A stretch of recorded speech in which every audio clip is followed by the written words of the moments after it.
नमस्कार, Nexa TV में आप सभी का स्वागत है। मैं मौज़म अंसारी। आज हम लोग जंतर मंतर पे आए हैं। यहाँ पे प्रोटेस्ट चल रहा है और India state government employ federation की तरफ से इनका मानना है कि गवर्नमेंट एम्प्लॉय के साथ ज़बरदस्ती कर रही है, नाइंसाफ़ी कर रही है। वो सरकारी संस्था को ख़त्म करना चाहती है, उनके एम्प्लॉयमेंट को ख़त्म करना चाहती है, उनके हक अधिकार को छीनना चाहती है। इसलिए संस्था का कहना है कि हम सरकार के खिलाफ लड़ेंगे और सरकारी संस्था को बचाएंगे। आइए हम आगे वीडियो। आप सब लोग यहाँ विभिन्न राज्यों से यहाँ उपस्थित सहारा नहीं होता। वही एक ओल्ड पेंशन स्कीम थी जो हमारे सभी साथियों को बुढ़ापे में उनका सहारा बन जाती थी, लेकिन इस सरकार ने उस पेंशन को भी खत्म कर दिया और अब हम बुढ़ापे में हमारा कोई सहारा नहीं।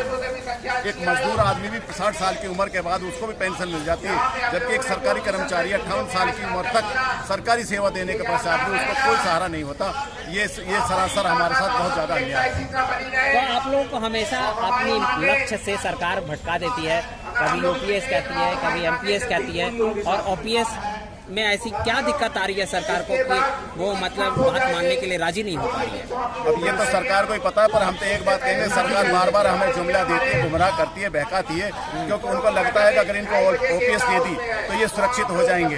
सरकार हमें सुरक्षित नहीं कर जाती, हमारे बुढ़ापे का सहारा जो है उसको हमें सेफ नहीं करना चाहती। सरकार अपने चंगुल में रखकर के नाम को कम्युनिटी के अंदर, समुदाय के अंदर बदनाम किया जाए, सरहदों को मजबूत करने वाले उसके लिए सरकार नए नए जो है फॉर्मूले लाती है, कर्मचारियों को दूसरे कामों में बिजी रखती है, और जिसकी वजह से उनकी सोच ये है भी किसी तरह कम्युनिटी, समुदाय जिसके जो है कार्य कर्मचारी करते हैं उनमें कर्मचारियों को बदनाम कर दो। भी कर्मचारी तो कार्य ही नहीं करते, धीरे धीरे उनको हटा दो, प्राइवेटाइजेशन कर दो।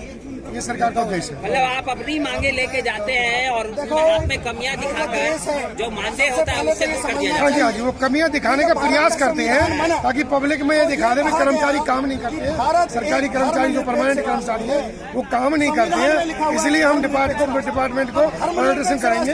तो इसलिए पब्लिक को वो दिखाना चाहते हैं कर्मचारियों को, उसकी वजह से पोस्ट को खत्म करने की प्रयास है सरकार का, डिपार्टमेंट को बंद करने का प्रयास है। तो क्या संदेश देंगे हमारे चैनल से आज आप जंतर मंतर? हम ये संदेश देना चाहेंगे कि भाई यदि ये सरकारी विभाग नहीं बचे तो गरीब माँ बाप के जो बच्चे हैं उनकी ना तो पढ़ाई की व्यवस्था रहेगी और ना ही उनके लिए आगे रोजगार सृजित होंगे।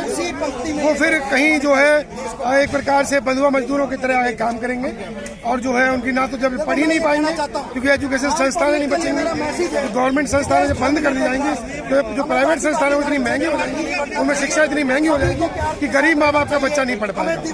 मतलब भविष्य को लेकर आप लोग आश्वस्त नहीं है? भविष्य को लेकर हम, भविष्य जो जनरेशन है, जो हमारी आने वाली पीढ़ियां हैं, जो आने वाली पब्लिक की जो पब्लिक सोच नहीं रही है इस बात को, अगर हम इन संस्थाओं को बचा पाए, जो सरकारी संस्थाएं हैं, अगर हम इनको बचा पाने में सक्षम रहे तो आगे जो है हमारे बच्चे हैं, गरीब माँ बाप के बच्चे, मजदूरों के बच्चे, कर्मचारियों के बच्चे, ये अच्छी शिक्षा ले पाएंगे।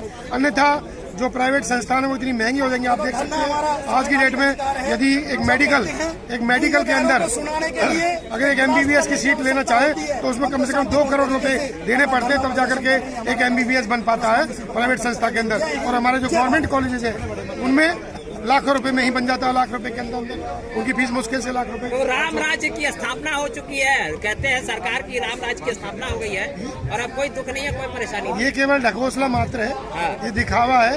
एक्चुअल धरातल पे अगर रामराज आ जाता तो आज यहाँ पर इतने देश के कोने कोने से आए हुए हमारे जो कर्मचारी साथी यहाँ पर आए हैं, इनको आने की आवश्यकता नहीं पड़ती। और आज इसीलिए आए हैं कि ताकि आगे की जो भविष्य है, आने वाली पीढ़ियों के लिए हम जो हमें जो पुराने हमारे साथी जो दायित्व हमारे ऊपर छोड़ के गए थे कि भाई हम एक ऐसा सुरक्षित जो वातावरण देके जाएं अपने आने वाली जनरेशन्स को, अपने आने वाली जो पीढ़ियों को, ताकि जो है उनका भविष्य सुरक्षित रह सके और आगे जो है उनको नौकरियां मिल सके और वो काम कर सके। चलिए, बहुत बहुत